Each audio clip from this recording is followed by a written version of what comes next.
What's going on, everybody? Welcome back. We got some Hoop Sense coming at you, and we got a special guest co-host. Eddie's joining us today. Eddie, what's going on, man? How are we doing? I'm all right, man. Heavy shoes to fill with my guy Trayvon. So I'm excited to chat though. I always love to talk ball. Yeah, no, I'm excited to have you here, man. Especially because it seems like you were also somebody who was going through it last night. With so because I'm also on the Boston side of things, man. And I know we were gonna start with the draft, but I just Tatum has been on my mind. I'm still like holding out the slimmest bit of hope because we haven't gotten the report yet. But I don't know where are you at with it right now? How are you mentally processing everything? Man, it's tough. I was supposed to go to the game. I decided not to last minute, and even told him like, "Yo, I'll pull up for 6 when you guys come back. It'll be cool." And when the injury happened, I thought like maybe he stepped on OG's foot and he was fine. Yeah. And then you start getting the replays, and he's just no contact, nothing. And it was just like, man. And I was on stream, so Uh, no fun. I mean, we're hoping for the best for him, obviously, and know whatever it is, he'll bounce back strong. And it just sucks if that's the end of your season to end it like that.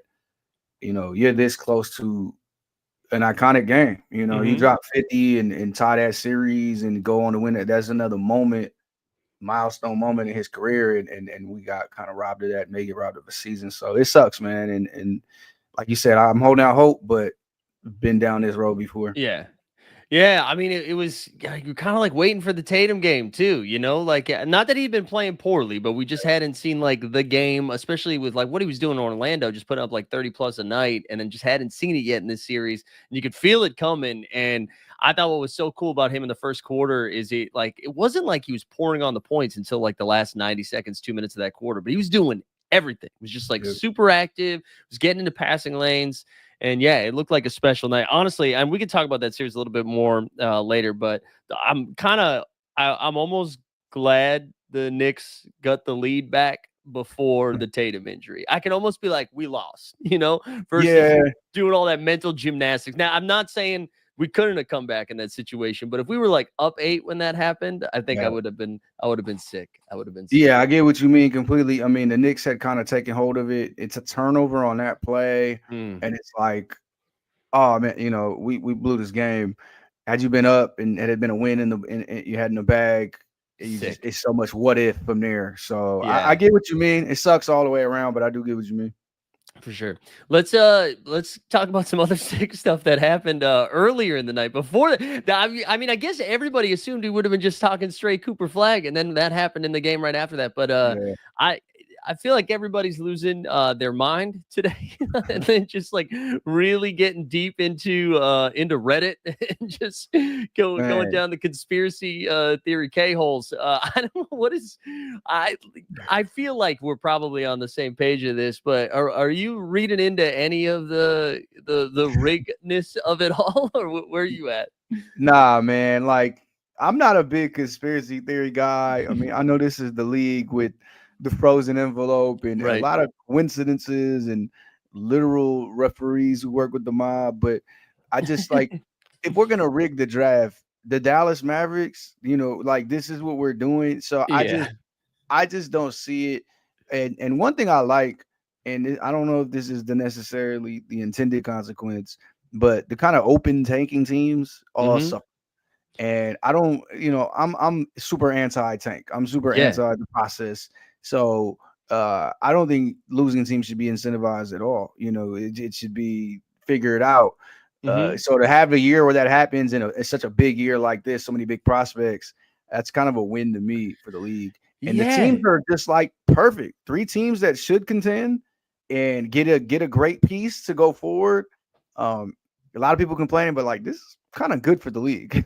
Yeah, I was kind of two minds about it because I'm with you. The tanking sucks. I mean, it makes basketball brutal in March, right? Like it Yeah. may, and especially if you're covering it, like you're trying to pay attention. It's like I can only watch so many Charlotte Utah Jazz games, or like, and so I was kind of like, yeah, you should not be rewarded if, or like even what Toronto was doing, where they're like, hey, we're gonna play Scotty Barnes for the first 20 minutes of the game, and then the fourth quarter we're gonna pick a fan and he's gonna close out for us. Like, so I kind of like that, but I'm also of the mind like it does kind of suck. I don't know what free agent is like, sign me up for some Salt Lake City. Like I think the only way for them to get a star is through the draft. And so like I don't really know what the line is. Like I don't know how to tweak the system so it's both like you want the worst teams getting better through the draft, but Mhm. we want them to lose while trying. I guess it's like what we're saying, right? And it's a weird needle to thread. I don't know how they fix it. But I'm kind of with you. I like that. I like that it was weird, like I like that Dallas jumped up. I think the Yeah. Spurs are super interesting this offseason, especially with the weird reporting, but they're like, Giannis hasn't requested a trade, but he's indicated he's open to having a conversation about potentially talking about a trade. Yeah, I uh, mean, when I look at the playoffs right now, the semifinals, every team is built different. They were built in different ways. There's different mhm. things to do with the Lego set when you buy it. You look at the Pacers, Miles Turner, I think was the 12th pick. Benedict Mathurin Yep. was the 6th pick. Halliburton was the 12th pick for another team, and you traded a former 11th pick to get him. And yeah, these are lottery picks, but these aren't number one overall picks. Sure. You go look at Denver, very similar process. Their superstar came in the second round. The Thunder traded for their mega star. Hmm.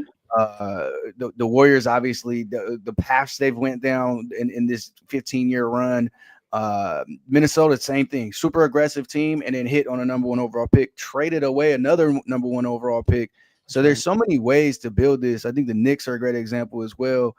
They hit in free agency. Obviously, it's New York, but they were just hyper aggressive in the trade market. So we got big market teams, small market teams, different ways Yeah. to put them together. So just because you lose the lottery, that's not an excuse to quit for another season and not be aggressive.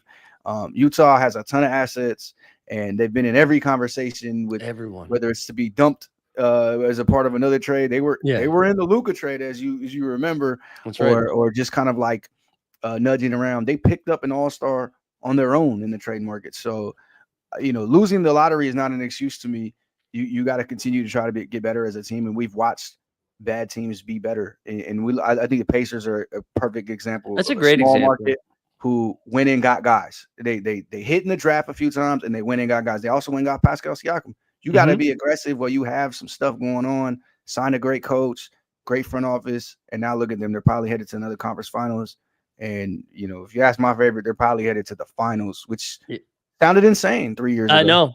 And you got to give their front office credit too, because they like famously refused to tank. They're like, we're just not going to do that. We're not going to go out. We're not going to go out the way. We're not going to lose on purpose. And it's cool to see them rewarded. But yeah, that's a great point. I hadn't really thought about that. OKC had come to mind where I was like, yes, OKC had some bad years, but then they also brought in Chris Paul and made the playoffs. Like Yep. they were acquiring a ton of assets, yes, but they weren't necessarily doing it by losing on purpose. And like you said, getting SGA through the trade. But yeah, Indiana is a really good example. I mean, I am nervous looking at this though, like looking at the lottery results where so the Sixers were the first Eastern Conference team selected, and then I think the Hornets that were the 4 seed. I just feel like the bottom of the East is going to be bad for such a long time, and I am nervous about that. Yeah. Like I was kind of hoping we would get. And the draft is deep, so we are going to get some good players over there. But to see it go 1-2 Dallas and San Antonio. I always think about my buddy Steve, who was on the 89 Cavs with me. He always refers to the Eastern Conference as the Church League and towards the bottom. And I'm nervous. We're still like those Charlotte fans and the Washington fans. I mean, it's a long road for those guys. It's really so crazy. I feel like the West has been better than the East my whole life, except for Yeah, when Jordan was around. Like it was for real. always better and demonstratively better. Even when we had the Pistons and the Cavs and Celtics, Yeah. the West was still stacked. So it's weird how it aligns that way. Again, I'm not a conspiracy theorist. I don't think the NBA wants the No. super strong West and then the weak East. But yeah, you're right. And then the first Eastern Conference team to get a pick is the Philadelphia 76ers, a team with Yeah. 3 max players, a former Right. MVP, and 3 former All-Stars. So it's tough, but it's lottery for a reason. Hmm. And it's not supposed to be I lose the most games and I just get the picks. So I'm interested to see how teams figure it out. I think one sneaky thing that happened in that draft is uh the Rockets got 10, Hmm. which means that's just low enough to trade away in a KD trade. Absolutely. Whereas the Spurs got 2, and we're not trading that. Dallas got 1. We're obviously not trading that, and even Philly got 3. So, I think that opens up the avenues for that. And then the other like suitors, not to double down on KD here. Mm, The mentioned suitors, the Wolves, they're on the way to the finals. The Knicks, they're on the way to the finals. yeah. Like suddenly the KD market's dried up and gotten pretty straightforward from where I'm sitting. Yeah, it's true. Such a good point about Houston's 10th pick. I love that because like I feel like Houston has a couple of different moves where they could like really splash and do something big if they wanted to. Or they could also just kind of work around the edges and just try to get some more shooting there, a little bit more offense with it, and like keep most of that defensive core. So it's going to be fun to see what they do. And you mentioned San Antonio too. I really don't think this is going to happen. But good Lord, they could put together a pretty good package for Giannis if they wanted Yeah. to. And Yeah. I can't tell. I think I only want to see like 10 games of it. I don't think I want to see a full season of Giannis and Wemby together because I'm scared of what that would look like. But I'm fascinated to see how they handle the offseason because they still have a ton of assets, right? Because I Yep. still think they have some more Atlanta picks from Yep. the DeJounte trade, I believe. And Yep. so they could press fast forward real quick if they wanted to. Because they got like that. It's almost a weird, like De'Aaron Fox being there kind of muddies up not their timelines, because it's not like Fox is old, but Yeah. Fox is like ready to do stuff now. But then he's surrounded by like a ton of young dudes in whatever the 2nd and 14th pick, plus Wemby and Vassell's still on the younger side, Castle, of course, too. So I don't know. Do you think you were mentioning like the KD window not closing, but like the teams are closing around him. Do you think they could pretend I guess what I'm asking, do you think the Spurs think long term here, or do you think they press fast forward and get a little spicy there and try to bring in a vet and make some moves now? Yeah, I mean, I think they're in a great place, right? They can do either or. Mm, Number 2 overall pick. I mean, there's guys sitting. I love Ace Bailey, yeah. and for a team that has the wings already, if they want their premier wing. Who knows what he turns into in 3, 4, 5 years. Mm-hmm. They have such a gigantic window with Wemby, no pun intended, that they can do. They can have their cake and eat it too. Right now, they're sitting so pretty. Um, I would take the pick, but at the same time, if Giannis comes knocking and says y'all want to be here, or KD, or whomever ex superstar that may be disgruntled right now, and you accelerate your clock a little bit, why not? Victor Wembanyama already looks like one of the 10, 12, 15, if you want to be Yeah. super lenient, best players in the league. He was going to win Defensive Player of the Year. He's already a forceful player on both sides of the court. Uh, you could fast forward if you want, but you also have the luxury to be patient. And, Mm-hmm. what I think is this is an organization who's been patient for the last 30 years. I Right. don't expect them to stop now. Pop is still involved. He was trying to slow walk it as well. They slow walked Wemby's rookie year. They were extremely cautious with him this year when he got his blood clot, obviously. Mm-hmm. So I expect him to continue to be that way. You look at the West, it's stacked, as we mentioned, Yeah. and it's super competitive and super clogged up. They don't need to be in a rush to be in that and to be in the midst of all that. Just see how it plays out and where it goes. But again, if Giannis comes knocking, Yeah. you got to It's see what's crazy. up. Yeah, It's crazy, yeah. And Castle too, man. Once they like gave him the keys when they decided they were done winning games down the stretch, he looked awesome. Like his offensive game, I mean, I know it like ran pretty hot and cold and was streaky in those moments, but he looked nice. I mean, I'm excited for what that team's gonna look like in the next couple of years. I think they're gonna be a lot of fun. I try to anybody else in that like top 14. I feel like Toronto got boned a little bit. They slid back a couple of spots. I know there's a lot of Toronto. Toronto is like a good representation on social media, so I was seeing a lot of pain for them. I don't really know. I don't know what kind of move they make or what they yeah, do in there, but the Raptors stood out as a team that got screwed. And then Chicago, the story around the Bulls was just so wild, man. They like you celebrate the game winner until you see Dallas get the number 1 pick, right? losing that lottery ball on a coin flip is insanity. And It like is. you're right.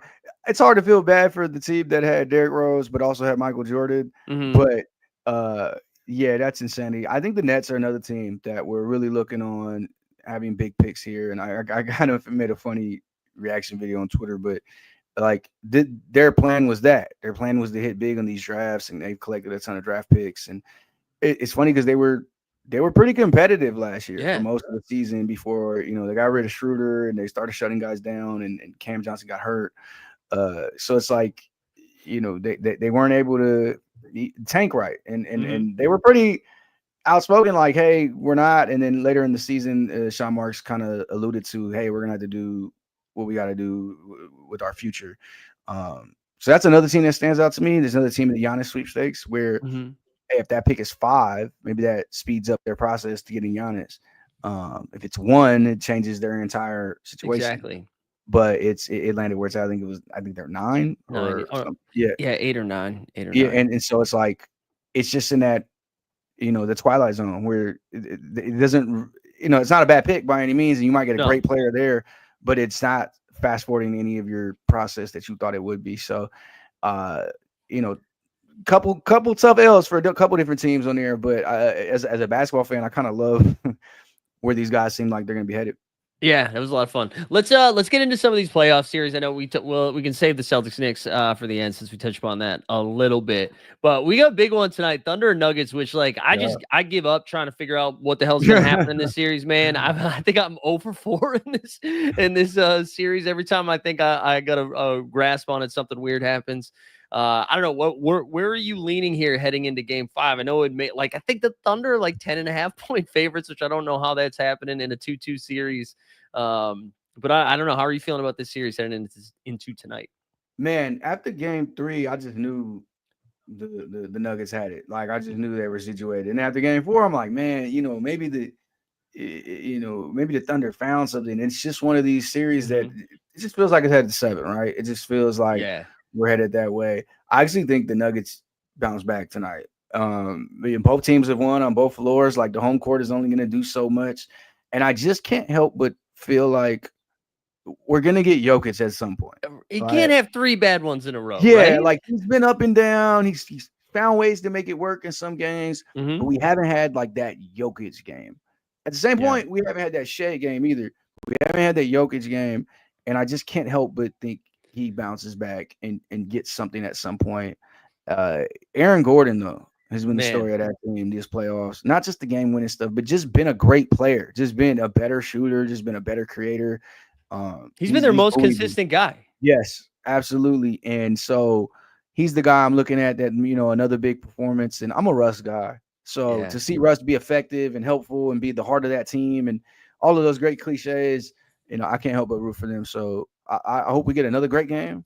I'm excited for it. I was confused. Speaking of Russ, I was confused with the bullshit reporting that came out today. Why is that coming out now? Like, that was from game 2 or when they got blown out. And then we've played 2 more games. We've moved on from that. I thought that was so weird. And also, you can't say anonymous sources when there's only 7 dudes playing for that Nuggets team right now. You can narrow that shit down, man. And all of them are younger than him. It was such a weird report. And it's I guarantee you we're going to have his teammates going, no. I seen Austin Rivers at a video. He did the same thing. He was like, no. So it'll be interesting to see. But yeah, again, he had a great quote earlier this playoffs. Just I'm out there doing what I can. And sometimes it's good, sometimes it's bad. But look, I'm going to try. And that's what you get. And I think his team understands that better than anybody. But at the end of the day, it's Jokic, right? If Jokic plays better in each of their losses, they win. They lose a game by 40 points. But in game 4, if he plays better, especially down the stretch, they win the game. And it just didn't happen. So sometimes it's that simple.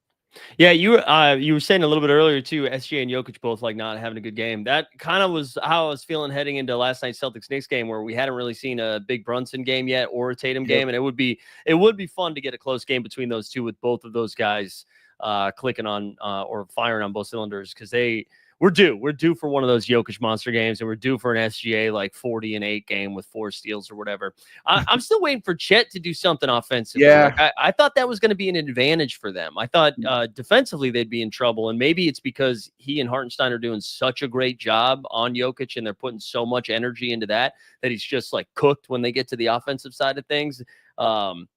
But yeah, I'm hesitant to even make have a take for tonight, because I truly have just been wrong every damn time in this series. But it does. Oh, go ahead. Sorry, were you say something? No, I was gonna say Chet is a great mention. Mm, It's just like he seemed out of sorts. He obviously missed those two big free throws, and it's been a rough stretch. And so, we'd love to see him come alive. Had a great J-Dub game. It's one of those frustrating series, and I think it's kind of a great summary of the playoffs in general. Like, playoffs have been sloppy. They've been yeah, physical. They've been all over the place, but at the same time, they've been exciting and dramatic. So that's just what these teams are doing to each other. And we've seen Shea falter at the worst mm, time possible. We've seen Jokic falter at the worst time possible. So, you kind of like to see your stars go through these trials and tribulations, and your upcoming definitely. stars like Chet and Mike Porter and Christian Braun having great games and then having rough stretches. This is the drama of the playoffs, and Yeah. it's been the best series in this round. Obviously, we've had some rough ones on the other three. So that's why I'm crossing my fingers, hoping we still get a 7-game series. Yeah, I hope so too. That game 5 or 4, excuse me, was so funny because if you told me both teams started 1 for like 31 from Yeah, 3, I'm like, oh, so I'm watching something else now. Like I'm not going to watch the game. That was like the best game of terrible offense that I've ever watched. Like I was still locked yeah. into the whole thing, even though nobody could hit a freaking shot. I also love that they were like, you know what, we're going to keep chucking them too. They're going to go in at some point. We're going to keep firing. But It yeah, was one of those, I it was hope. one of those back and forth games where I was impressed that the Nuggets fought back, and then I Yeah. was also impressed that the Thunder fought back and finished it, and it was just like I don't think any team is worse right now. Somebody just has to win, and Yeah. these are the Well, breaks. in OKC, I mean, like to their credit, man, I thought they were when Denver took that lead in the third, like they came out, they finally started Yeah, knocking down shots. I was like, oh, this is their recipe for Denver to win. Like if it's a close game in the fourth quarter, the Nuggets probably win just because we hadn't seen OKC win one of these like grit games against a team like that. So I suspected that if OKC was going to win, they were up like double digits, right? And so for OKC to be down, I think double digits at one point, fight all the way back and then like close down the stretch. I thought that was super impressive. So I hope that answered a lot of questions because as people who have listened to me before, I'm so tired of like the well, this is a young team. They haven't gotten the playoff scars yet. They haven't seen the yeah. experience. I'm like, like you don't have experience until you do. I guess. Like I don't know how you even debate that, but We get a little archaic in our views, but it's like you said, how can we win a series until we play a series? right. How can we deal with this until we deal with it? Cat had a quote, I think it was last year. He's like, how many times y'all want to see us win? Like, damn, I don't want to keep. I don't. How many times you want to see us lose? Like, I don't Yeah. feel like I need to lose more to understand. Like, Yeah. To I'm sure the understand how to Thunder win. feel the same way. Yeah, I'm excited for that one tonight. The other one tonight, which I think we're kind of getting some good news. We got to wait for Donovan Mitchell to tweet out, let him know. But I think Vegas thinks Donovan Mitchell's playing based on what I was Mm, seeing for a line. The Cavs, man, have you seen a team let go of the rope like that in the second round before? I mean, gee, man, that was wild to see. And look, Spider gets hurt. hmm People making all the assumptions, but the optics were awful. That looked like a hmm team that just couldn't keep their composure and then eventually just quit. And I yeah. hate to call anybody a quitter, but the effort just was not there in the second half of that game. And I mean, they were down 30 before Spider got hurt. yeah, and You and know? and and, and when that effort wanes like that in a game you absolutely need, it feels like not only are you quitting the game, you're quitting the series, which means Yeah. you're quitting your season. It was just so frustrating to watch and kind of like jarring. But I think the credit goes to the Pacers. They're hmm such an overwhelming team, and no pun intended, their pace just drowns teams. And it's on Yeah. both ends. They play fast, they shoot a lot, but they also pressure you all game, all the way up the court. And it's crazy to watch them pull it off because this isn't a team you think of as like, oh, they're this strong defensive team, but their effort level on that end and the physicality. And we watch this Benedict Mathurin, DeAndre Hunter stuff. And like you can feel how you feel about that. But again, like they're clearly under their skin. They clearly Yeah. bothered the Cavs in a way that it's not just about a poke in the stomach. There's more to it than that. They can't get their game off. They're hmm frustrated.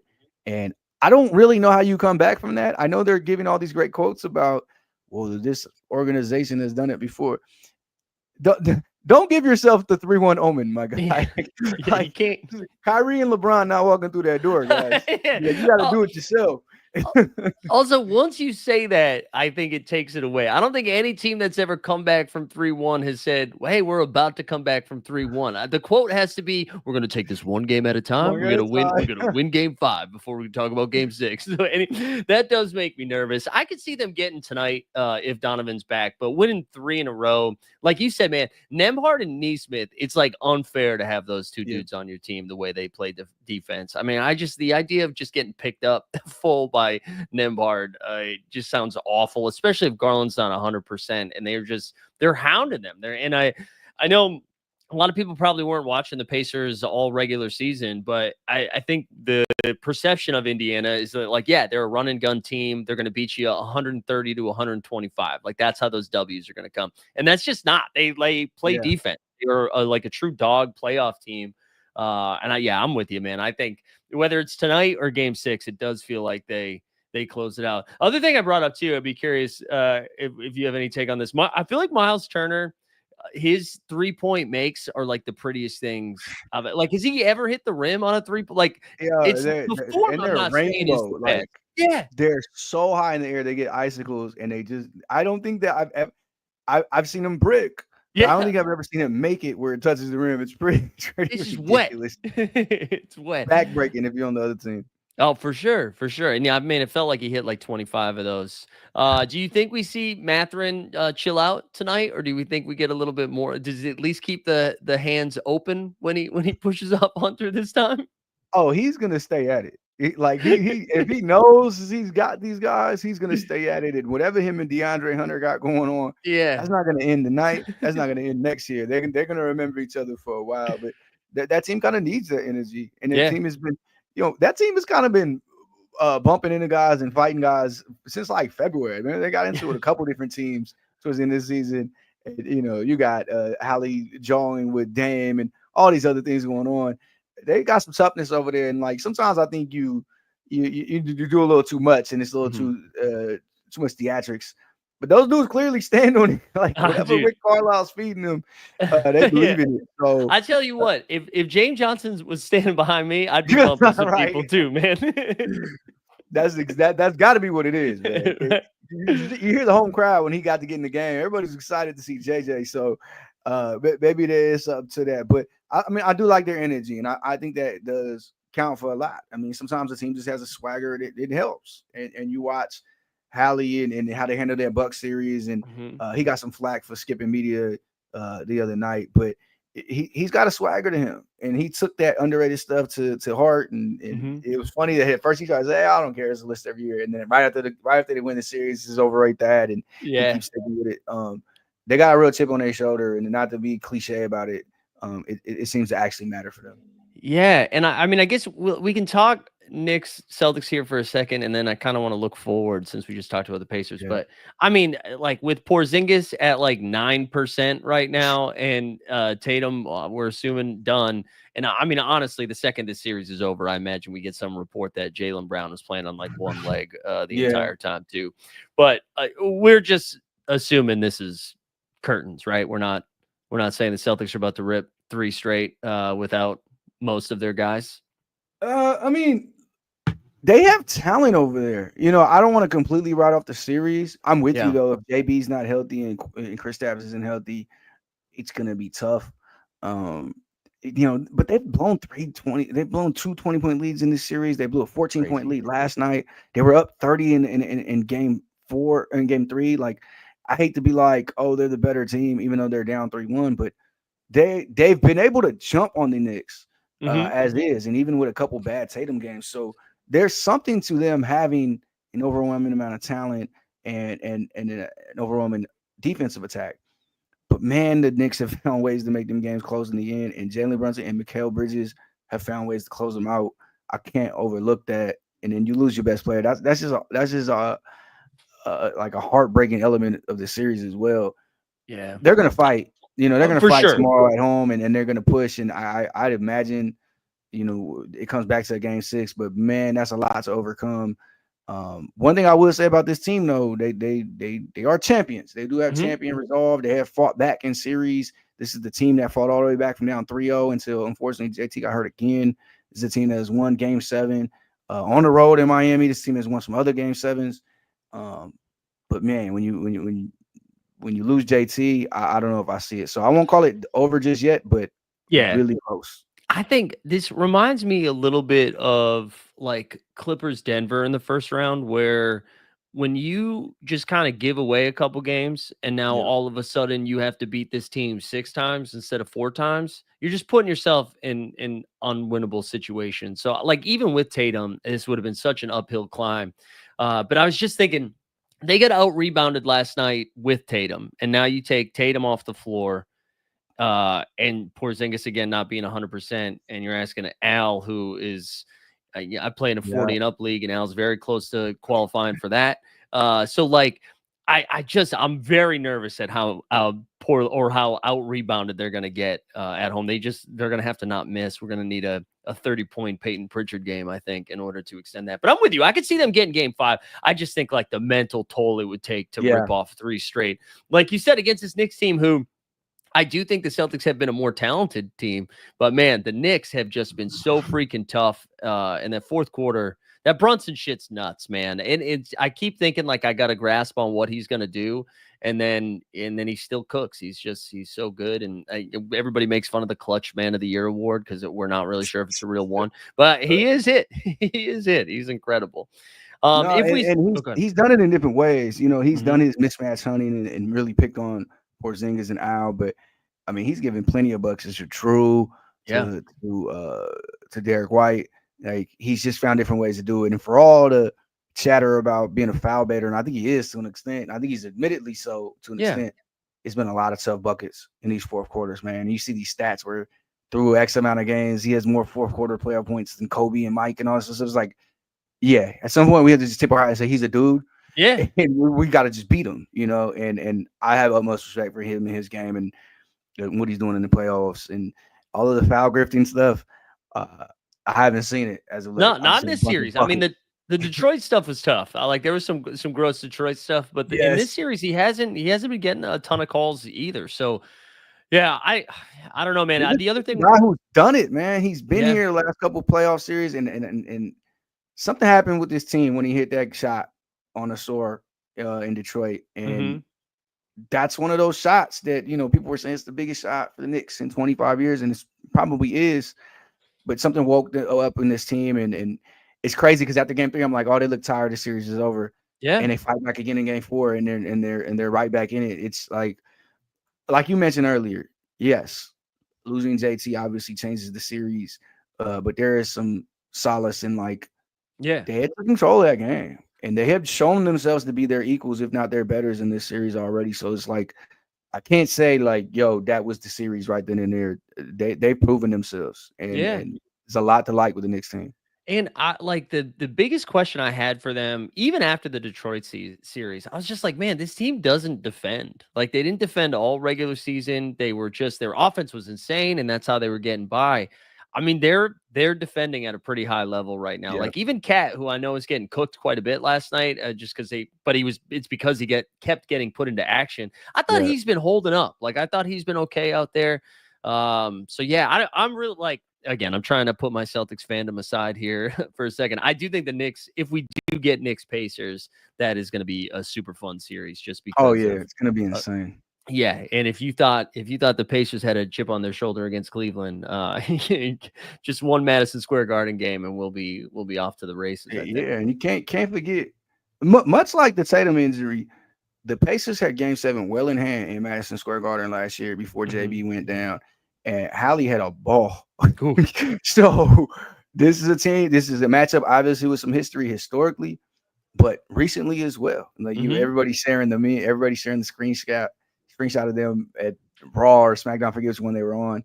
Yeah. Uh, but there's real history here, and that's going to be a crazy, crazy series if we get it.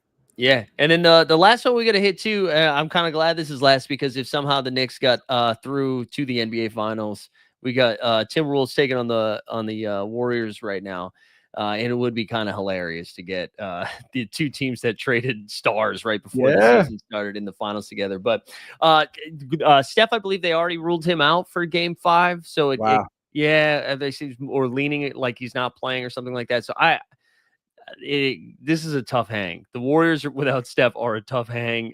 Watching that game last night, and Minnesota for whatever reason seems to just we're like whether we're playing the Charlotte Hornets or like the dynasty Spurs, we're going to play to their level. Like it doesn't Yeah. matter. And so like even though it's just Buddy and Moses Moody running around, it's going to be a couple possession game. But are we giving Golden State any sort of hope here, or is this Minnesota just getting ready for the next Man, round? they played tough in both Golden State games, and then just eventually didn't have the dogs. Eventually couldn't create the buckets. Eventually couldn't make shots, and that's what you're looking at. I mean, this is a team that's kind of always been flawed. It kind of Yeah. all they play 4 or 5 guys who just aren't scoring, aren't creating in any way, Mhm. and this is the worst time possible to lose the one guy who is. So it's just I just feel like they're out of horses. They've given it a go. I think they kind of punted game 2 Yeah. in Minnesota after getting the split, and you know, probably with reason, but they were hoping for at least a split and go to see. You got Ant teasing them, teasing GP2 at the line and stuff. Yeah. But there's no mercy from the Wolves, and nor should there be. No. So it's tough to have another series marred by injury, and the way Steph looked, man, it's of course you're gonna wonder what, and he looks down and like he understood what they had. But look, the Wolves in the conference finals last year. The Wolves are a strong, really Yeah. good team, and then they have a lot of continuity and Drew, not Drew, Julius is stepping up in a Dude, way that I'm not gonna say I expected because I did not. it was unknown. So they deserve it. Maybe the Warriors beat them if they had step, but we can't play the what if game all day. Like you said, it's been a tough hang. It's been a rough No, game to watch each time. It's just been ugly I until like, the Wolves pick it up late. But yeah. I'm happy for the Wolves. I'm happy. They're going to run into something healthy in the conference finals, and they finish this out. And I'm happy to see them get another shot. And even with it being a tough hand, you can't help but enjoy the Ant show. He's giving No, us the some Ant fun. show's awesome, man. When he gets going, like it's so fun. It's so fun, and I just love this team. I feel like this team has clear roles. Everybody knows exactly what they're supposed to be doing on this team. We're never playing like a ninth or a 10th guy. We're playing these 8 guys. And I'd be again if they finish off Golden State, whether it's OKC or Denver. I promise you, Anthony Edwards is gonna be like, "This is perfect. I'm the best player in the series." So, Yeah. I'd be very excited for that. It kind of Also, well, feels like one of those deep runs. Like we've gotten yeah. this random Rudy Gobert game, we've gotten the Julius Randle games, we've got the Jaden McDaniels games. Obviously, have these Ant moments. Yeah, This is kind of like championship DVD stuff. Like you remember it when this guy did the thing. Uh, they just got good mojo going over there. I don't know dude, how else to explain it. Julius Randle hit us with back-to-back triple doubles and then a 30-point game. Like Yeah. this is I love it. I love it. I'm happy for him too, especially with the way he was sent out. But yeah, and on the Golden State side of stuff, man, if Buddy Hield is getting interviewed multiple times during it, like you want one Buddy Yeah. Hield press conference being like, "Hey man, you hit 7 threes tonight." But if you're going to him every time, that's usually a bad sign. Yeah, I'm done, I'm done watching those Golden State offense Yeah. without Steph. It is It, a slog. it's rough, man. Only so many Brandon Pojemski Oh, dribble drives I can sit through. So in I that won't sense, fall. I won't fall for that article again. Over the summer when they were like, "Yeah, Pajemski's actually going to be taking 10 threes a game this year." Well, oh yeah, I bet. I hope he does. yeah. God. All right. I'm trying to think. We hit all 4, right? So I think Yep. we've got most likely Knicks and Pacers in the Eastern Conference Finals. It's looking like, anyways. Mhm.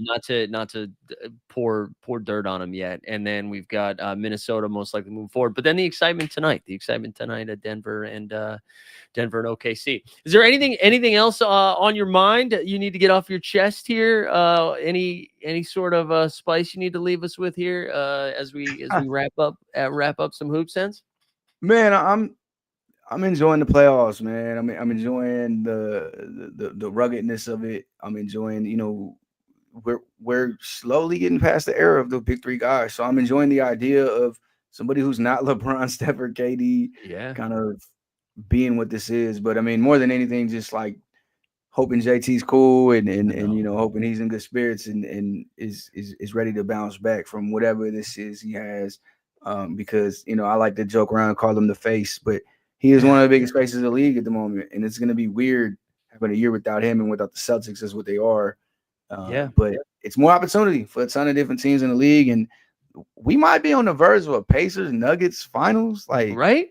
where are we right now? We're So I'm enjoying it, man. I know when we had that Heat Nuggets finals, everybody was like, "That's not what I want to see," but we kind of getting some great matchups, and we might see NBA Finals games in Madison Square Garden in a couple weeks. So man, the league's in a good place, man. League's in a good place. It does hurt. I live in New York, and it does hurt seeing the Celtics lose here. But the city's fucking awesome when when the Knicks are rolling, man. It is just like electric. I was out. I had a game myself last night, and like people were checking scores in between each timeout, and everybody was like losing their mind, and it's just fun to be around. So even though it had to, it was my blood that got us there. I would be okay with the finals being at MSG.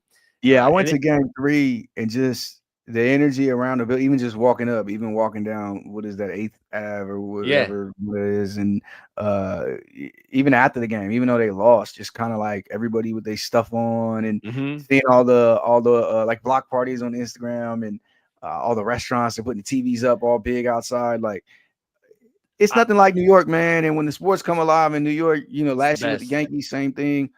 Is nothing like it. So look, I was rooting against the Knicks and got like a really dead Madison Square Garden for about 30 minutes. But the city is alive and that's fun. And you let them play in a finals game. Oh my goodness. Summer in New York is already summer in New York. And then you're gonna get an NBA finals. Man, it was so funny. As I got back, there's a bar on our corner where we live, and there was like 8 dudes just like ripping darts right outside the bar, just like losing their shit. And it was just the best combo to catch the side of it. He's like, "Oh, hey, listen, dude, the Celtics are a good team without Tatum. They're like 8-2 without Tatum this year, so it's not fucking over. Like, it's gonna be tough to beat us 3 times, but it's not over." And it's just, it was just great. I love it. I love it so much. I love it, bro. I love it. Like, look, we're always chronically online and like to feel like we're the experts. I love to hear just dudes on the street, just yapping about chatting. Like, that's even better. I yearn for the days. I know, right? Well, Eddie, man, thank you so much for filling in for Trey this week. It was good. It was good to meet you and chat with you. Any place we should send the people if they don't already know? Yeah, I mean, I've been on Playback, so playback.tv/Eddie. We're streaming a lot of the bigger games there, almost streaming almost every night. And we got a stream on the way with KD real soon. We're kind of waiting for him to pick a day, probably a finals game. Hell yeah. Best place to catch me for sure. And then Twitter, Bansky on Twitter. But I'm like public enemy number. I'll say number like 4 on there. Yeah, I'm one of them. I was like, people love to scream at me on there. But I was appreciating today. So they were coming today. They were coming today. Having fun with it today. But I'm gonna definitely catch me on Playback. Got some more content on the way, and we do a bunch of giveaways over there, man. I'm giving away some signed jerseys. I'm giving away some signed sneakers. And we'll be active for W season too. We're gonna do some W stuff as well. So that's great. Appreciate y'all for having me, man. Yeah. We'll throw a link to the Playback after the video is if we're done going live. We'll throw it in the chat or in the description so you guys can go check that out. As for Hoop Sense, we'll be back on Friday.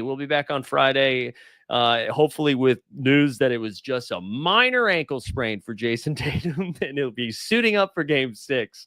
But again, Eddie, thanks for dropping in. Appreciate everybody tuned in live. If you haven't subscribed to the Count the Dings YouTube channel, go do that. Go subscribe to the Hoop Sense podcast, and let's get on out of here. Have a good one, guys.